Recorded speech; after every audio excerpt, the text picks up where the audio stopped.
Good morning, Dan. Thanks a lot for joining us. Thanks for having me.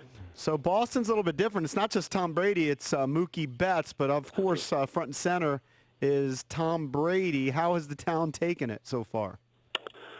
Well, it's obviously it's such a weird time where everybody's home and they can't go out, and you have all that going on. And there had been so much anticipation about this going back really over a year, and then once they lost to the Titans in the playoffs, it was like, okay, we got 8 weeks of Brady speculation, and then with all that, still when it came down on Tuesday, it was still kind of stunning, just that it was over.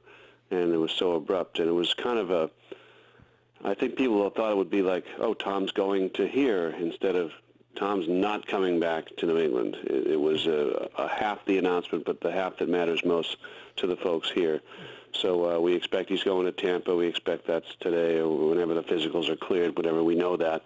But in the moment, it was just like, well, Tom's not coming back, and he's made it official. And right. And you can imagine. I mean, there's no comp for him. I mean, Russell won 11 championships and was 13 years, but that sport wasn't as popular. You didn't have the 24/7 sports talk, and NBA wasn't then what it is now. And of course, guys like Ted Williams and Bobby Orr just played in a different era. But that's our Rushmore there. And Brady won 6 Super Bowls in the Super Bowl craze era. He went to 9. He won his division 17 times in 19 years. So, all those things, and just the fact that he was such a global figure with the famous wife, and the fact that the organization hadn't been, there was a lot of clown antics over the first 40 years of Patriot history. And when Brady came in, all that went away. They became the brand. They became the Dallas Cowboys.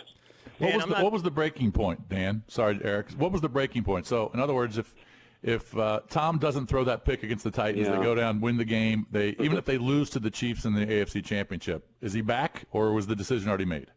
Yeah, I think the latter. It was made. This was, Tom is going to be 43 next season, and Bill Belichick did not want to invest, a 2-year contract at $25-30 million per year in a 43-year-old quarterback. Tom, he outlived one succession plan, and that was Jimmy Garoppolo. And Tom kept playing well, and his decision was made. I don't know how happy Bill was about that one. But they won another Super Bowl after that one.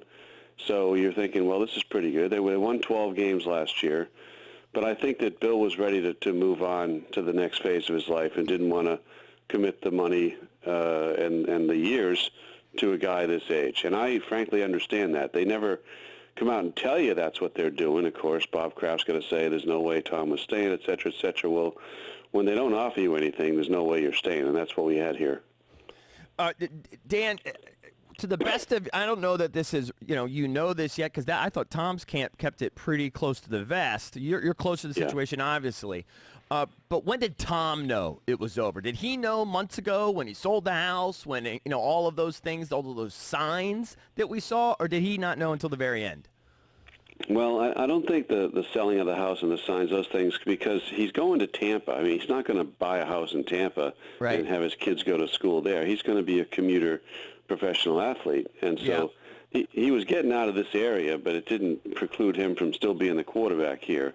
Yeah. I mean, the kids are reaching an age where they want to have a more permanent situation. So I didn't see those as real tells because where he's moving has nothing to do with where he's playing. I mean, those are two separate things. So, I mean, I think that, it was pretty clear that he wasn't getting the love of Belichick in terms of the next contract, and he wasn't going to be paid or valued commensurate with, Drew Brees or other old quarterbacks who are still embraced by their place. Bill Belichick's pretty bloodless and cold about this stuff, and I think we saw that applied here. And I understand it. I mean, I wouldn't have committed $60 million to 2 years to a 43-year-old quarterback. As good as they are, there were enough signs for me last year where I don't see this going in a great direction for him. Talking to Dan Shaughnessy, sports columnist for the Boston Globe, I wanted to get into that. You get to watch him more closely than the rest of us. I mean, we get to see a lot of Tom Brady on TV.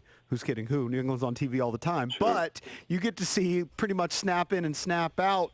Did you see a decline? Like, how much of a decline? What did you see from Brady last year? Well, all the numbers are down, and again, you can assign a lot of that to who the weapons were and the offense they run, and guys didn't know the offense. But I mean, I saw a lot of getting rid of the ball quickly, giving up on plays faster, drilling it into the ground, throwing it over the sidelines. He's very good at avoiding the rush and avoiding the sack of the loss. So he was doing that, I just thought, earlier in the play repeatedly and numerically. I mean, look up any of those numbers. I mean, touchdown passes, quarterback rating, completion percentage, all the metrics that they have now. It's like worst in a decade. And I didn't see it likely to get that much better. I don't know how this is going to go. I know he's got good wide receivers in his new place, but they have a very precise offense here that Josh McDaniel and Tom had been together pretty long time with it, and going back to the old Charlie Weiss days, and throwing to the backs, and so much checking off at the line and changing the play when he sees what's coming at him. It's a very intricate deal, and I'm not sure how that replicates in a new place, even with better wide receivers. Mm-hmm. Yeah, I'm just wondering if it's, and I was going to ask you that question, is it that easy just to say, okay, he's got Pro Bowl type receivers, a up-and-coming stud in Godwin, a really good tight end, a veteran coach who's been good with, they call him the quarterback whisperer. I'm not sure if he's earned that title or not. But how do you think it translates to Tampa?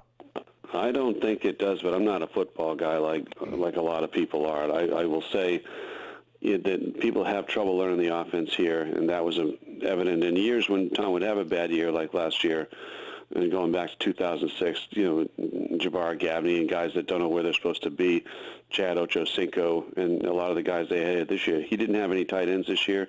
That was a drop-off, obviously, from Gronk. So those things will help. But I thought that the offense here really disguised the things he doesn't do well in a really great way. He gets rid of the ball really quickly, and throws to the backs a lot, yards after catch, all that stuff. There's not a lot of gunslinging down, three-step drop, down the field, over the top. There's almost none of that anymore. And I don't know what they expect in Tampa. I certainly don't know anything about their offense. What is the succession plan to the best that you've been able to decipher? Well, clearly this is not a stunner to Bill Belichick. I mean, he had to know this was coming.